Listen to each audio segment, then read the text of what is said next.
What's up, Ride Warriors, and welcome to Ride Warrior Wrestling. I am your 10-time World Heavyweight Champion, the HSBR, the face that runs the place, the man, the myth, the legend, joined once again by the Maverick, Rob Dole. Maverick, how's it going tonight? It's too sweet. Well, ladies and gentlemen, welcome to another episode of Ride Warrior Wrestling. We've got a very special topic for you here tonight. Tonight, we're going to start off the WrestleMania season right here, and we're going to talk about the 5 most anticipated matches that we have for this WrestleMania card. Now, Maverick, you know that the card isn't final yet, so we're going to take a little leeway here. I think the matches we got here are pretty much set in stone. There could be a few additions and subtractions to some of the other matches that we considered. Things like Randy Orton and Bobby Roode. We think Jinder Mahal's going to be added there most likely or not. Things like the Kevin Owens-Sami Zayn match looks great on paper, but we think Shane McMahon's going to be added. I think, let's start there because I think that's our first match out, that the Sami Zayn-Kevin Owens match with the addition of Shane McMahon. That this has been probably the longest running storyline on WWE television to this point. So far, I really like it. I like where this is going. I think it's going to be a fantastic match. What do you think, Rob? Well, you haven't watched SmackDown yet, right? Not yet. But I read the results. I know what happens. All right. So the last SmackDown was amazing. It was it was just Kevin Owens and Sami being brutal to Shane McMahon, and it's like you said, it's going towards the whole Sami Zayn, Kevin Owens, and Shane McMahon match. But the storyline so far, with that culminating to the brutalization with what happened at Fastlane, everything has been just amazing with this storyline. I mean, well, you can kind of remember too, they're kind of hearkening back towards when Kevin Owens attacked Vince in the ring, and he was so brutal with Vince. So they mentioned that SmackDown. Now trying to bring that back up. I'll be honest, I was a little disappointed because at one point I felt like Daniel Bryan was going to involve himself in this somehow, and I'm not quite positive that that's not going to happen still. And when I say involve himself, I mean involve himself physically to the point where he gets, does I don't know if he interferes in the match and gets physical and starts wrestling again. That I think everyone would be completely marked out for that. That's a WrestleMania moment right there, the return of Daniel Bryan. But I think the match by itself can stand. Sami and Zayn are going to put on a show. Shane is going to put on a show. I don't want Shane involved with this. I really don't. Well, I'm one of the fans that always say Kevin Owens and Sami Zayn can fight forever. Like I could watch their matches over and over again.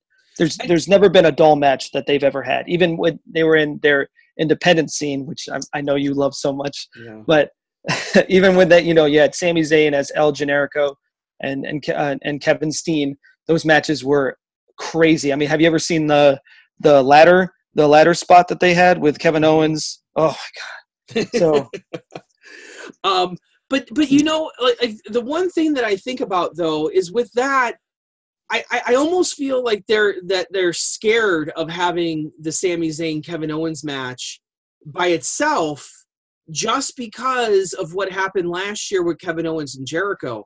That there were not two hotter guys than Owens and Jericho. They had the hottest storyline going into WrestleMania for the majority of the previous year. They had the hottest storyline going.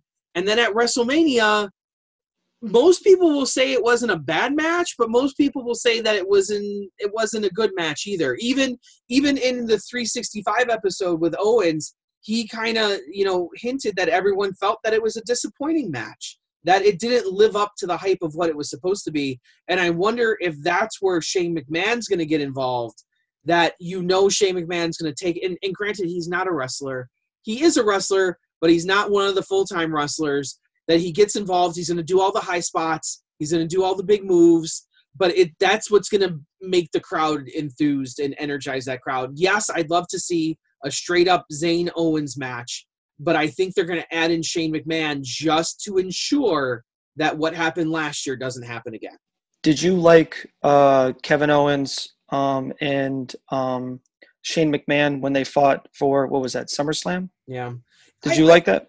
I thought it was an okay match. Oh, no, it's Hell in a Cell. Hell in a Cell. Hell in a Cell. My bad. I thought it was an okay match. I wasn't like in love with it or anything, but it's typical Shane too. It's typical high spots. You know, it's that same formula that Shane always does. He's going to do something crazy. He's going to do something insane. So just adding that to the WrestleMania atmosphere, I think is going to. I think at WrestleMania you need to guarantee good matches, and I think the rest of this list you're going to find guaranteed good matches that people are going to be interested in. So this one, I feel like this one could be if it was straight up Zayn Owens, I might feel a little better about it personally from a wrestling perspective.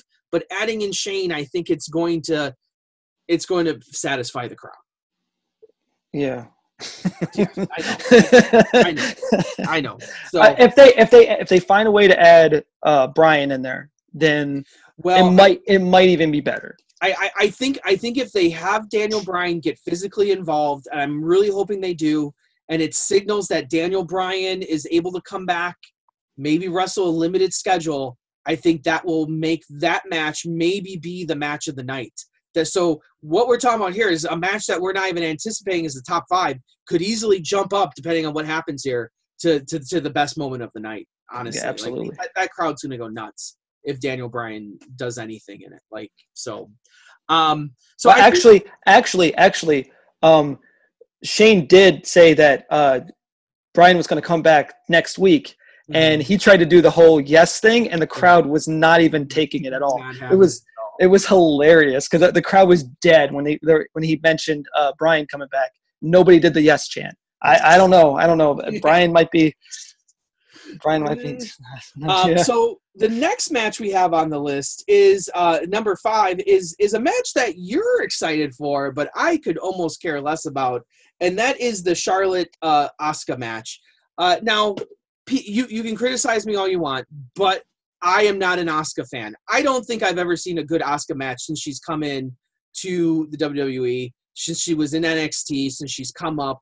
I don't get what the whole aura about her is. I don't yes, she, wrestles stiff. Yes, things look hard, but to me, it's just not entertaining. And adding Charlotte Flair to the mix, who I think wrestles a very limited style, I think Charlotte, I don't know. I just can't get behind Charlotte. I'm not a Charlotte Flair fan. There's a lot of women on the roster that I like. Charlotte Flair and Asuka are not the two that I would pick to be on this card. So you now have to sell this match to me. Okay. Well, see, you and I are huge Alexa Bliss fans. Yeah, huge. I'd say just a little bit. Yeah, you're a bigger one than I am, but she is my favorite on the card, and I do like the way I judge my wrestlers, the way I judge like how I judge them on certain aspects, wrestling, mic skills, and just overall entertainment. And Charlotte, she does have the mic skills. I cringe. She does. I know. When she talks, but she does have. She yells in that same voice that, and I just can't do it. But it's not. I mean, it's not Alexa Bliss good, but it's passable. It is good. It's not terrible. She's better. She's better than a lot of other generations of divas. She's better than a lot of the women wrestling on. Oh, don't use that diva word. I will use the diva word multiple times. So, but I just feel like, yes, Charlotte, I get that she's the name. I get that she's the one that they're pushing, that Charlotte's always going to be in the mix here. And I don't know if it's the same way that people feel about Roman Reigns is the way I feel about Charlotte. I just feel like they're forcing her down our throats. And I feel like she's another one. that has never really put on a really impressive match. Maybe outside of that first match that she had with Natalya on the first NXT TakeOver, that might have been the only Charlotte match that I was really like, oh wow, that. And I think Natalya carried her through that match too, by the way. But she has a lot of high spots. So she's one of those spot monkeys. She's She always has an addiction. she's a spot monkey, and but I mean she has, the thing about Charlotte is she does have that main event feel. Like she does carry that name. She does carry that name, and she does have the main event. She has the look when she comes out on that entranceway and has the robe on. It's gonna be a spectacle that she's gonna be able to have a good match. I think. I just think it's strange. Now let's get to the ending of this match. Are they gonna have Charlotte end Asuka's streak here, or is Asuka the heir apparent? Okay, so here's my talk about Asuka. I kind of was an Asuka fan in NXT, but this whole Cena effect happened, and her character got a little stale. Like it's the same thing. It's the Japanese strong style of wrestling, but I don't like stiff wrestling. I don't like the way that she works, and it makes everybody else kind of look flat. Like it doesn't help anybody that she's wrestling. Exactly, and that's what happened to her in NXT. That she had the undefeated streak that was impressive, but my girl Ember Moon was the only one that ever came real close that I felt that could have beat her, and even she couldn't beat her. And so she should have. She should have. I think she should have too. Yeah. And there's just nobody left in NXT to fight Asuka, obviously. So they bring her up, and she's kind of run through everything. She wins the first women's rumble. Kind of like, okay, this is still going. I just have a feeling that does Charlotte end it, or if Charlotte can't end it, then it won't be Charlotte, but it will be. But with adding Charlotte in there, it'll at least be an entertainingly good match. Because adding Charlotte against Asuka's still going to keep the streak, but there is rumors about Carmella cashing in that night. Well, but there's also rumors of Carmella cashing in and failing in the attempt to cash in. Like, so the question I was asking you though the other day was, if she cashes in, WWE logic, will that be considered a loss for Asuka? Because it's not a singles loss. It's more just of a cash in. You know what I mean? It's not like I guess you could say that but I don't think she lost. She's not the champion. She fought for the belt. She won the belt. Now she doesn't have the belt. I still think at some level you have to call it a loss. I don't see if Asuka wins this belt, I just don't see who even comes close to challenging her for it. But that's what I mean. That's why I don't think that Charlotte's going to win, but I also don't think Asuka's going to keep that belt. I mean, the only thing can be that Carmella cashes in and WWE still finds a way to say, well, she lost she gave the belt to Carmella, but it's not technically a singles match, so she didn't lose. But I'm okay with them ending the streak too, because that can only go on for so long. And if Carmella cashes in and beats her in an underhanded way after having this long, then there's an excuse there of why Asuka lost, and now Carmella has the belt, and now you have a division that can still function, basically. Because Carmella's not going to cash in. Like how long is it till Money in the Bank after Mania? It's like Money in the Bank is in June, so we're still a little bit away from when she has to cash it. But Asuka's not going to drop that belt. Like after she obtains it, she's not dropping the belt to anybody. And I think WWE still wants to take Asuka because they know that's going to happen, so they want to preserve that for a longer length of time. Like the whole Brock Lesnar thing.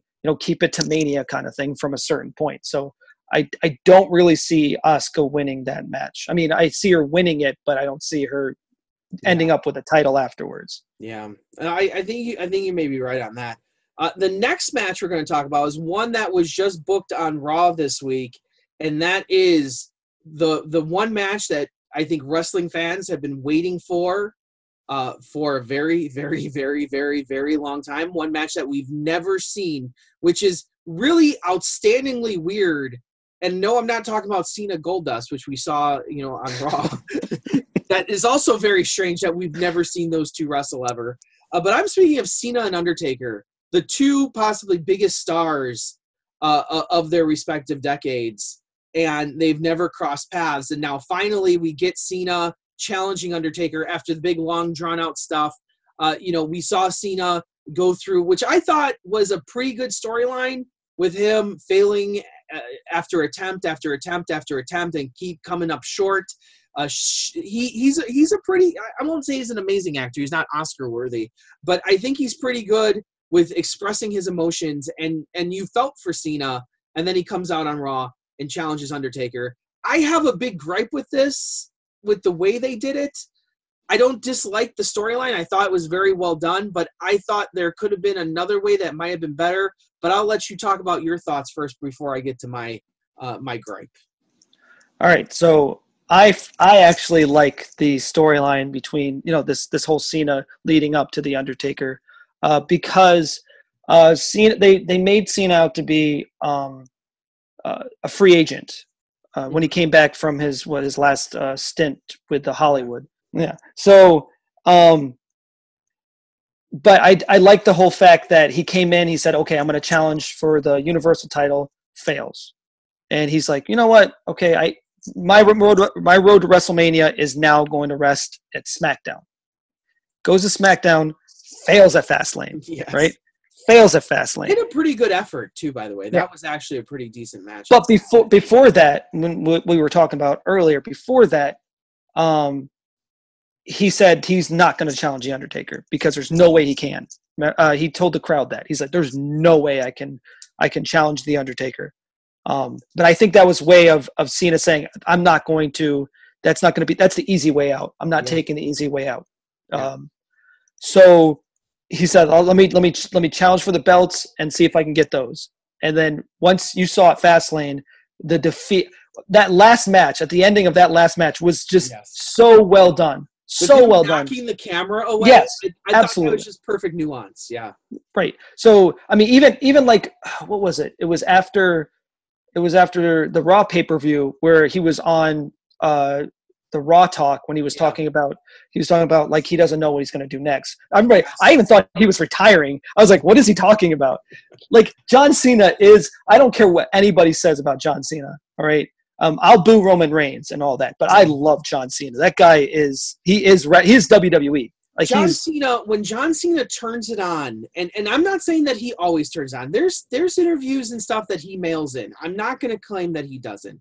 But when John Cena turns it on, he is magic up there, and he makes you feel what he feels. He makes you feel what he wants you to feel, and it's just magic when he works. Have you seen the promo from SmackDown? Yeah. Oh, and that him challenging the Undertaker. Yeah. That, like, it really got he's like, you know what? I challenge the Undertaker, and the crowd just went nuts. And I think, and with him knowing how to pander to the crowd like that, it's setting up for probably one of the most epic Undertaker. And we've seen Undertaker Cena. Like, this hasn't been something we haven't seen before. We've never seen it. Yeah, I thought we have. I thought never wrestled. I thought they have. I read somebody comment saying, no, we've seen this before. I don't think we have. I honest to God do not think we've ever. Not at Mania, but definitely not at Mania. But I don't think we've ever seen it even on like television or anywhere or at a. But get the rest of the storyline. Okay, think about what happens to the rest of the storyline. Undertaker now knows John Cena's weaknesses. Yeah. Because he knows how much failure is to John Cena. Mm-hmm. He's going to play into that. Because this is the one part of this whole storyline that I'm a little worried about is the match itself. is we saw last year with Roman Reigns and Undertaker, and I don't know how you felt during that match. Oh God, it was awful. But I was kind of like, oh, this is tough to watch. Like, I felt bad. And I don't know, maybe Cena can carry him to a better match because Cena has a different style of wrestling than Reigns has. And I don't think Reigns has the ability to wrestle outside of his scope, where I think Cena is talented enough where he can wrestle a different style and maybe match up better with The Undertaker. That's the one part of this match that I'm a little leery on, is the actual wrestling aspect of it. No, but I think you're right on that. I think that Cena, him and CM Punk, a name we do not speak of. Yeah. But that match was amazing. I think that's when everybody started liking John Cena again. They're like, oh my God, John Cena can put on a match like that. Yeah. He's a chameleon. Like he'll kind of like he'll blend with, he'll help that other wrestler out. Like he knows how to work with people. Like everyone. I don't think he can have a bad match with anybody. Yeah. I think you're right about that. So it might actually be entertaining. I know Undertaker is pretty much just, he's done. Like this is his last match. There's no way he's coming back. And like, well, what if they add another stipulation on, maybe what if they make it a retirement match for the both of them? Oh my God, that'd be awesome. And honestly, I don't know which way they would go with that, because I could see Undertaker retiring John Cena too, because John Cena looks like he could be at the end of his career here. You throw a stipulation on there, and man, you have a real match with real ramifications, and one that I don't know what the finish is, you know? Do you think, oh God, that's perfect, because could you, like the story with that, like what I'm talking about, how Undertaker likes to play at everybody's weaknesses. Yeah. John Cena's is failure, and especially walking away from the WWE would be that would be the lowest of lows for John Cena. And that would play into his psyche. Oh my goodness. Undertaker retired Flair, retired Michaels, and would retire Cena before he can beat Flair's record. Like, I think they're gonna play. I think they're gonna play into that. That'd be a perfect play into it. But I think it would be John Cena winning it after that. Yeah. But that would be something that would be, it would make it phenomenal. I don't know if they're gonna do that, but I really hope that's a situation. Yes. Now, my other gripe with this is I still think, even though as much as I like the whole John Cena failure thing, I still would have liked to see, at the 25th anniversary of Raw at the Manhattan Center, these two in the ring, and they should have made the match there. I don't know. I just thought that whole Raw was kind of just like a letdown. Yeah, I feel like a lot of people felt that way, especially ones at the Manhattan Center. But I thought that was going to happen when Undertaker came out. I thought for sure Cena was going to come out, and I thought for sure that this match would have been made then, but it wasn't. So. The best part of that Raw was the Finn Balor, two sweeting. Wow. That was the best part of that Raw, with all the NWO guys and all the club guys in there.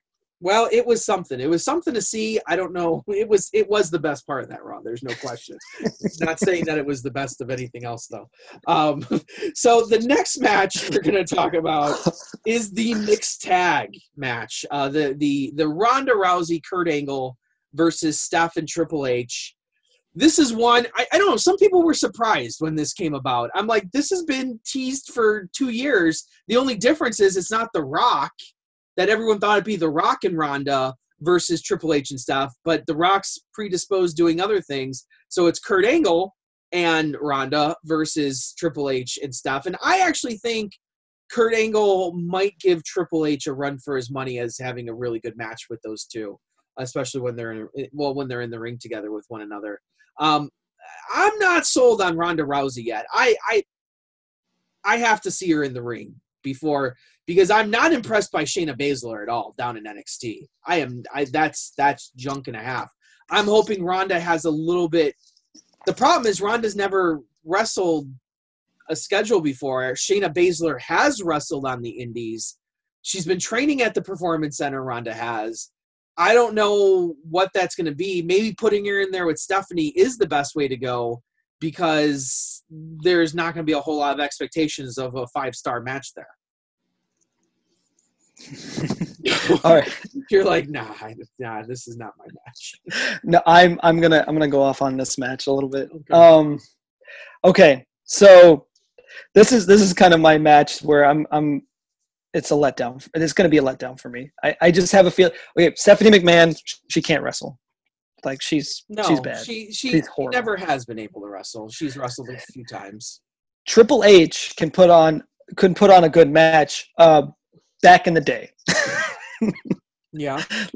Even so a lot of the and a lot of the matches he's had recently been really slow, drawn out. And you were one that actually told me, New Japan Wrestling is slow matches. Well, Triple H and Brock Lesnar was probably one of the slowest things I've ever seen.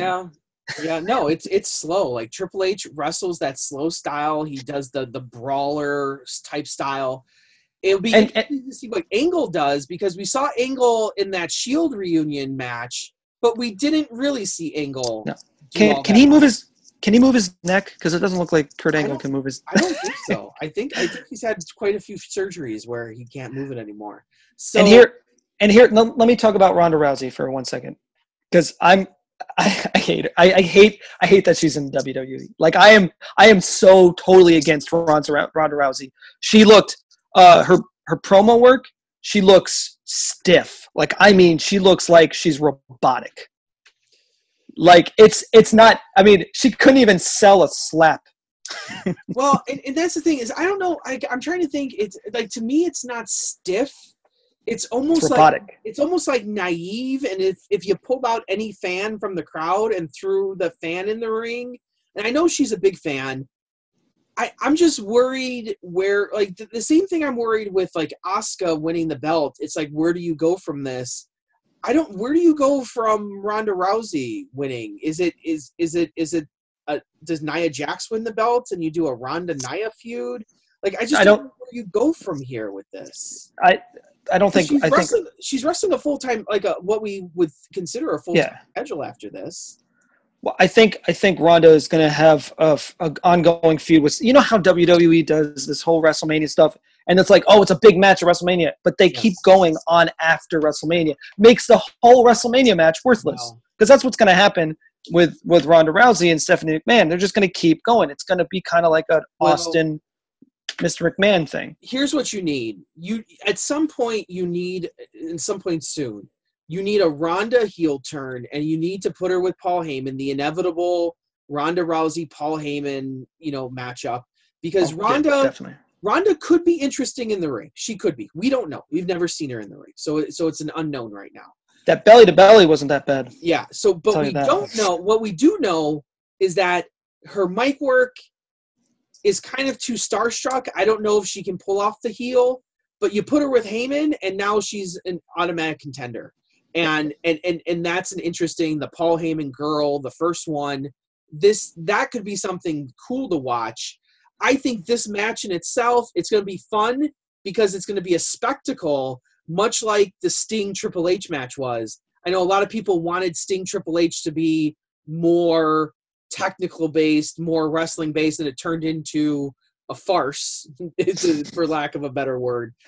This is going to be an old guy versus another old guy, and then two women who can't wrestle. Yeah, that's what I'm saying. This is going to be two women that can't wrestle, and then two old guys wrestling each other. That's pretty much what's going to be. So I still think it's going to be fun to see it, though. I think it's going to be interesting to see where it goes. So they'll make it. What's good about WWE is they'll make it big, because I think the Ronda Rousey name with the McMahon name, it's going to make it big. It's going to make it, a match for everyone to tune in and stuff like that. So the next match might be these top two matches. One of them is going to steal the show, hopefully, and I don't know which one is going to steal the show and which one's going to top the other. But the first one that we're going to talk about is Miz, Rollins, and Finn Balor. Now I'm also hoping that no one else is added to this match, because there was rumors of adding in other people, that making it a 5-way or, having more and more people added. I think having the triple threat is good enough. That these three, I think when you add in more people, it's going to water it down and make it into your triple, like your typical ladder match where, there's 3 guys laying on the outside and 2 guys wrestling in the ring. With this triple threat, I think you're guaranteed more action between these 3. And I'll tell you what, Miz has been outstanding. for the last few years. I love watching The Miz. I love everything he does. Rollins has been interesting, and I think he can wrestle. He was the best wrestler, I think, out of the Shield, and I think he's proving that still. And Finn Balor still needs to frickin' prove himself up in the big leagues because he hasn't done anything besides win a Universal title for one night. That's the only thing he's done since he's been promoted. And I'll tell you what, if they don't bring out the Demon at WrestleMania, there's going to be problems at the face that runs this place's household. No, I agree with that. The Demon has to come out of here. They're gonna have to set up the Demon like they usually do. So Finn's gonna have to come on and tell both of them that you haven't seen anything yet. Again, some kind of thing. You're gonna have to see that whole spiel. The only thing I don't want to see though. How about he just comes out and says, "I want to win finally. I want to win a match," and I'm just with the Demon because he hasn't won since he's been doing this stupid leather jacket shit. Oh my God. I'm a huge Finn fan. You're killing me here. I'm a huge Finn fan too. I got 4 Finn Balor t-shirts. I got tons of action figures of Finn Balor. But you know what every single one of those t-shirts has in common? They're all of the damn Demon. I don't have a Finn with his face on a t-shirt. I have maybe one Finn Balor action figure without face paint on. I want to see the Demon. The Demon is the spectacle. And if you don't bring out the Demon at WrestleMania, I'm going to be pissed.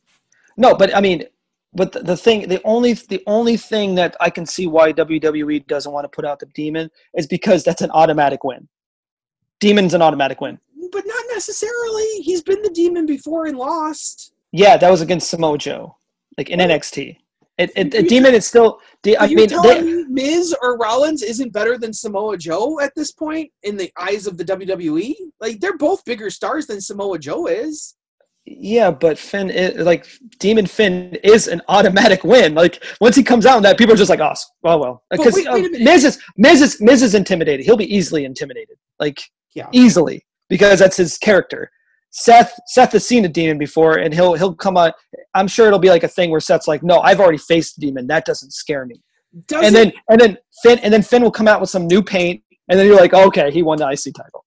But should he win the IC title here? I think Finn has to win this match. No, he does. And Rollins, the IC title, I feel for Rollins, the IC title is below him. I feel like Miz has held it for long enough. He's going to be approaching the longest reigning champ combined if you add up all the days. So Finn Balor's the easy choice here to win this match, and I think you have him be the Demon, have him win the match, have him walk out with the title. Everyone's happy. And that's how it should be, because I think that's how WWE will think. They'll say, "Yeah, this is automatic win," but Finn, who's actually going and saying, "Oh yeah, Seth Rollins is going to win this, and Miz is going to win this." I mean, it's already it's a foregone conclusion. Finn's got this. I think Miz could win. If Rollins wins, I'd be disappointed because I'm just like, who cares? Why would you want to see Rollins with the IC title at this point? It feels like a step down for him after holding the world title for so long. We're gonna see Rollins Finn again, either for the IC title or even for the Universal title again. I mean, these guys are the face of they're the future of the company. And and the problem, and we can get into this in future shows, but I think that's the problem, is that I feel that with the world title picture right now, and you notice Lesnar and Reigns is not on our list at all for good reason, that they're holding all this back, that we have Miz, Rollins, and Balor in the mid-card for the IC title when that should be probably the main event, right? Shouldn't that be for the Universal title? Like, why do we have Reigns and Lesnar for the Universal title when we have this amazing match that could be for the Universal title right now? Those are the 3 best superstars on Raw, hands down. Absolutely, those are the best 3 superstars. Yeah. So they're putting him in the mid card. It's laughable, but I think what's going to happen at WrestleMania is they're going to show we are the best. Yeah, and that's where you're going to see match of the night material from them. That's why it's number 2 on our list, because this is match of the night material. This is the number 1 match, is a dream match for all the Japan marks out there like you. Yes, this is the dream match. This is the Cena Taker match for Japan right now, and it's Shinsuke and AJ Styles for the WWE title. This one is one that I think is going to be amazing. I think they're going to pull it out. I think Shinsuke has been kind of floundering since his call-up, that he's been interesting. His music's amazing, and if it wasn't for his music, I don't know if he would still even be talked about at this point, because what he's done on the roster has not been all that impressive. He's not had a good run on the main roster, in my opinion. He won the Rumble, though. That was a good ending, was a good match. Was fun to watch. But I think now is the Shinsuke Nakamura coming out party, that at WrestleMania. The question is, do they pull the trigger and have him win the title? Like, is that going to happen? The thought of having a Japanese wrestler from New Japan with the WWE title is kind of unheard of. No, that's going to happen. I mean, that's why he won the Rumble. I mean, you when you win the Rumble, you win the championship, right? I mean, that's but here's what I'm looking at. We're all assuming that Reigns is going to beat Lesnar to win the championship. We're looking at a new IC champion.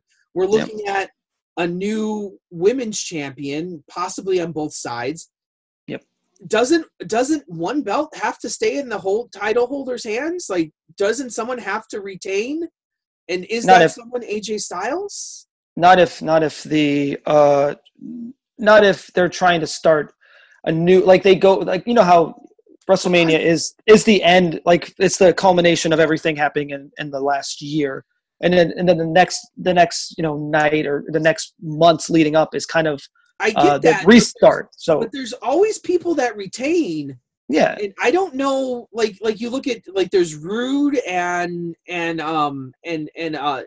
Orton that we talked about. I don't think Randy Orton's going to retain that belt. I think so. That'll be the one.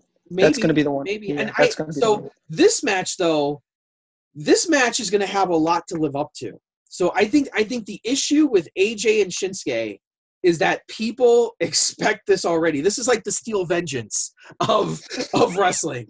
That everyone's calling this the best match ever, the best roller coaster in the world. This is going to be the best match ever. So that's a lot to live up to for these guys. Have you seen the New Japan match? Did you watch that? No, I don't watch New Japan.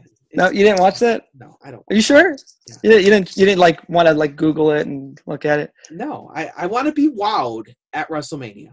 That match was amazing. That was a good match. Like, it was a good match. Like, it started at WrestleMania. Anyone can have a great match on in the Bush Leagues, as I say. No, okay. So the storyline with it. Let me just set. I just want to say one part that happened in that match that's been all over the internet, and it's GIFs and everything. Mm-hmm. It was when so AJ was part of the Bullet Club. Yeah. Shinsuke was in his faction. Which was, I believe, that was Chaos. Okay. So he was in the faction Chaos, and AJ was in Bullet Club. Which factions, they're big, but they really don't mean anything when it's matches like that. But so AJ looks at Shinsuke right before the match, points at him, does the little gun thing he does, and Shinsuke takes the pretend bullet and then puts it in his mouth and eats it. That's what we're getting. We're getting gold. This is pure gold that's going to happen. Shinsuke's charisma is I'm surprised WWE hasn't let this thing loose. Like, he is a very charismatic superstar, and they're trying to slowly give us it in portions. They just need to let him go. They need to let him actually be who he is, because that's the problem. Is they're holding him back a little bit. And I think this match is. I mean, I saw it. And I don't know if you saw the Sami Zayn Shinsuke match. You saw that, right? Mm-hmm. Yeah. In NXT. So that was kind of him. That was Shinsuke. They showed Shinsuke. That was strong style Shinsuke. Yeah, that was a really good match too. Yeah, and that wasn't artist Shinsuke. That was him coming from Japan to. So we need to see that against AJ Styles. If this is going to be one of the best matches of the night, it needs to be AJ Styles from Japan and Shinsuke from Japan, putting on that kind of epic of a match. So in a WWE format. Like, that's nuts. That's nuts. It's nuts, right? So oh my God. I think the big question is then, the last thing I want to talk about tonight is which of these matches that we've talked about or haven't talked about, which of them is the main event and goes on last? Well, we heard it wasn't Brock. I tell you what it should be. It should be Shinsuke AJ. It should be. It should be those two. Right. I have a feeling that it could be the mixed tag, which, if not done seriously, could, like, if they're going to do the farce like we talked about, I think it'll be in the mid card. If they're going to do it as a legit wrestling match, it could go on last. Cena Undertaker. It could be Cena Undertaker. Is there a shot that it's Lesnar Reigns? Are we going to be forced to watch that last? No. I think it's already been said that they're talking about not making that the I've heard that match a lot, but the problem is this time of year, and I've told you this before. This time of year, the rumors get real silly, and it's hard to believe anything you read on the dirt sheets. It's really hard to believe any of it. So I don't know. Conventional wisdom says it's Lesnar Reigns. Do we want our lasting impression on WrestleMania 34 to be Roman Reigns holding up the Universal title? Well, that's the problem, and I don't know if the WWE does not want that to be the last. I think they want that to be the last thing you remember, the last thing you see, and that's what scares me, because Shinsuke AJ, if you put that in the middle of the card, that's going to steal the show possibly. Right, or if they make it the career versus career match that we want. Yeah. And that, because that is pretty much a conclusion of a career. Wouldn't that be something to be like sending off the Undertaker, and he finally gets his, because I don't think that was the main event last year. I mean, that was one of the four main events I heard. Yeah. But that wasn't the last. That wasn't the main event. What if this year it's Undertaker's, swan song, just sending him off and saying this is it? I would be happy with Cena Undertaker or Shinsuke AJ finishing the show. I think there is some wisdom that says that you want who you're going to push the most over the next year to be the last match. Maybe that's Shinsuke. Maybe that's Shinsuke. They traditionally haven't done retirement matches last. No. But we could see. I don't know. But I would be happy with either of those two matches going on last. I'd be unhappy with probably Lesnar and Reigns going on last, because I think you're going to kill the crowd with that. But we didn't talk about the Bar versus Braun Strowman. Yeah, we didn't. I guess we'll have to save that for next time, Maverick. We also didn't talk about the cruiserweight title. We didn't talk about my girl Alexa, like in her match with Nia, which I can't. What are they doing? What is Braun Strowman versus the Bar? I don't know. Maybe they'll probably add an Elias there somewhere or something or another. But Rob, I think our time has expired here for this evening of talking Ride Warrior Wrestling. So as always, ladies and gentlemen, thank you for joining us here on Ride Warrior Wrestling. I'm, of course, the face that runs the place, the HSBR, joined once again by my good friend, the Maverick Rob Dole. And as always, right on, right.